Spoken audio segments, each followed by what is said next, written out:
we'll return to the spine. Now that we've looked at the dry bones of the vertebral column, let's look at the structures that hold the bones together and that enable them to move.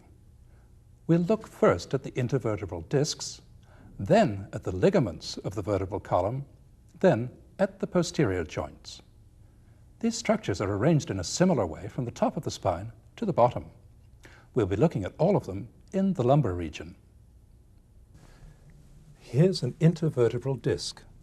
The disc is a massive pad of fibrocartilage that's firmly attached to the vertebral body above and below, all the way around the circumference.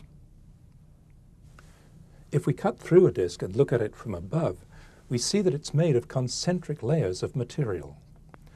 The disc consists of an outer ring of tough fibrocartilage called the annulus fibrosus and a soft center of almost liquid material called the nucleus pulposus. The disc is solid enough to transmit the weight of the body, and it's flexible enough to permit movement between the vertebrae. The side of the intervertebral disc forms the anterior margin of the intervertebral foramen, through which the spinal nerve emerges. The vertebrae are also held together by ligaments. Some of these go from vertebra to vertebra, some run the length of the spine. Starting at the back, we'll look at the ligaments which hold the spinous processes together, the interspinous and supraspinous ligaments. Then we'll look at the ligament that holds the laminae together, the ligamentum flavum. Then we'll look at the two ligaments which help to hold the bodies together, the anterior and posterior longitudinal ligaments.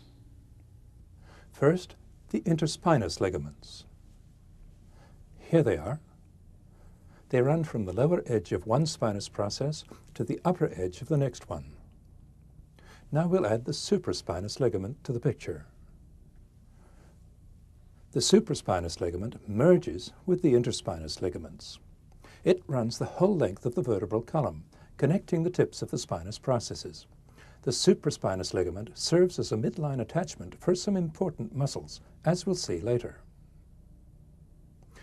These ligaments help to limit flexion of the spine. The structure, or structures that chiefly limit flexion of the vertebral column, is the series of short ligaments that hold the laminae together, which are known collectively as the ligamentum flavum. The ligamentum flavum lies on the front of the laminae. To see it, we'll cut through the pedicles of all the vertebrae along this line and look at the laminae from the inside. Here's the ligamentum flavum. It goes from one lamina to the next, all the way down the spine. Here, where it's been cut through, we can see how thick it is. The ligamentum flavum is made of yellowish fibroelastic tissue, hence its name, which means yellow ligament. Next, we'll look at the two ligaments which hold the vertebral bodies together, the anterior and posterior longitudinal ligaments. The anterior is the stronger of the two. Here it is. The anterior longitudinal ligament covers the front and sides of the vertebral bodies. It runs the whole length of the vertebral column. We'll cut through it along this line to see it better. The anterior longitudinal ligament is thick and strong. It's attached to the upper and lower edges of each vertebral body. It limits extension of the spine.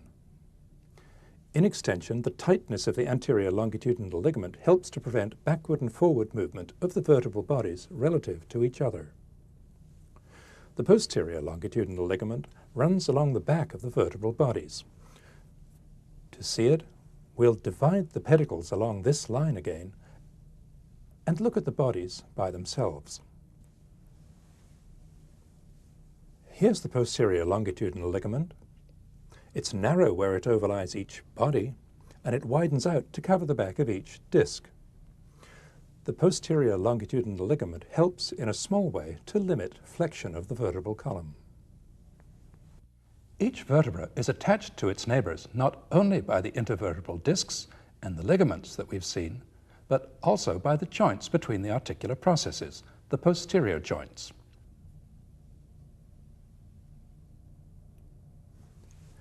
Each posterior joint is surrounded by a capsular ligament, which is loose enough to permit the small amount of movement that occurs between any two vertebrae.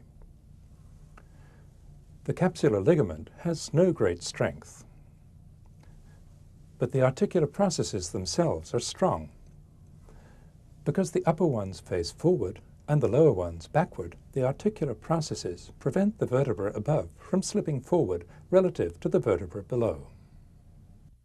Now that we've looked at the vertebrae and at the structures that hold them together, we're almost ready to move on to look at the principal muscles of the vertebral column. Before we do that, let's briefly review what we've seen so far. If you'd like to use the following review to test yourself, turn off the sound and name the structures as they're shown.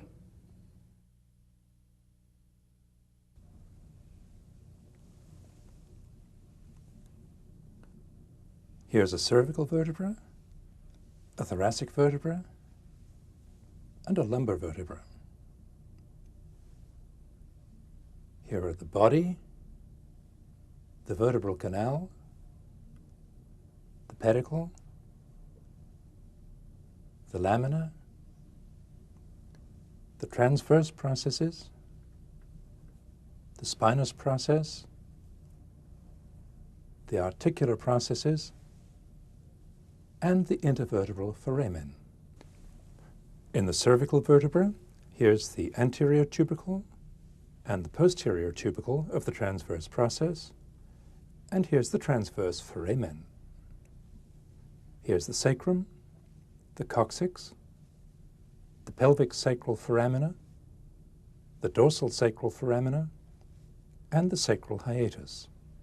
Here's an intervertebral disc, the annulus fibrosus, and the nucleus pulposus. Here are the interspinous and supraspinous ligaments, the ligamentum flavum, the posterior longitudinal ligament, and the anterior longitudinal ligament.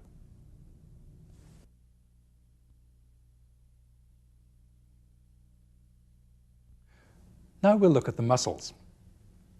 Most movements of the vertebral column are produced by an extensive set of muscles that run all the way along the back of the spine. They're known collectively as the paravertebral muscles. The highest of them are attached to the base of the skull. The lowest ones arise from the sacrum and iliac crest.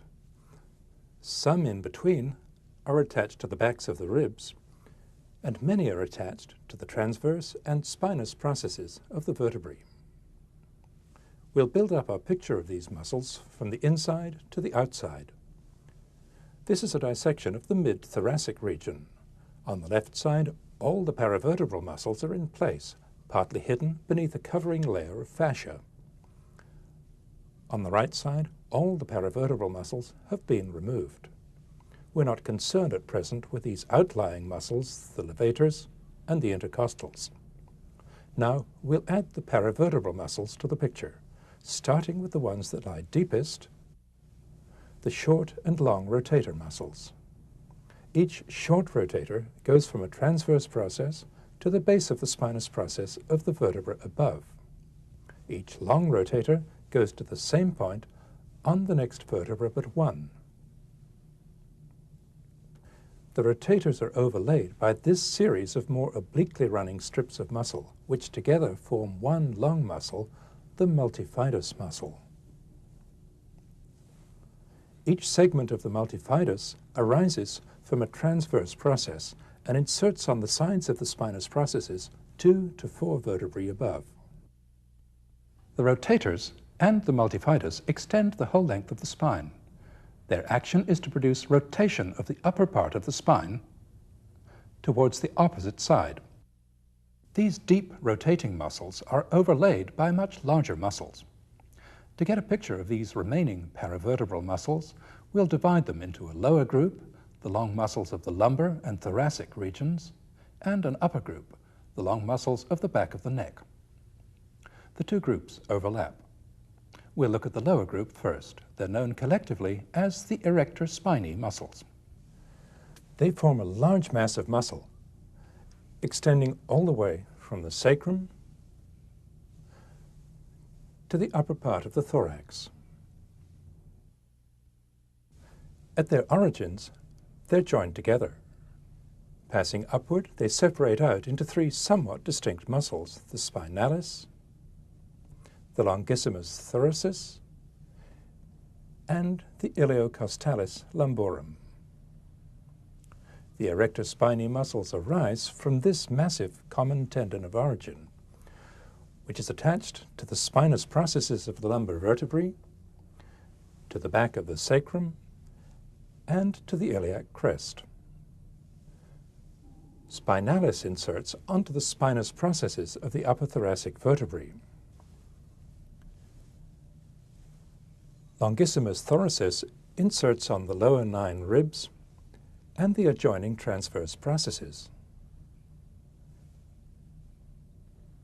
Iliocostalis lumborum inserts further out on the lower 6 ribs. The erector spinae muscles are important in keeping the body upright. The action that they have depends on whether they contract on both sides at once or on one side only.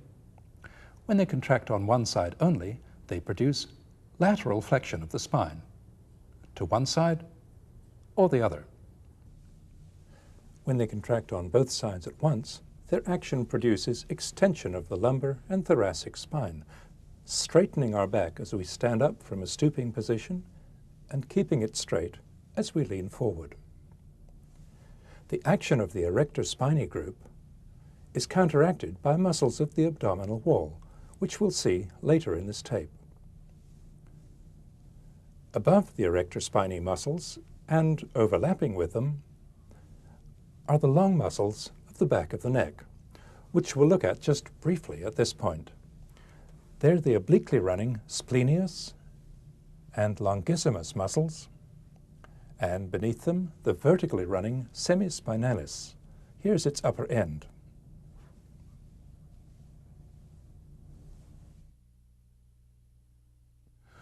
We'll look at the muscles of the neck in a lot more detail in Volume 4 of this atlas.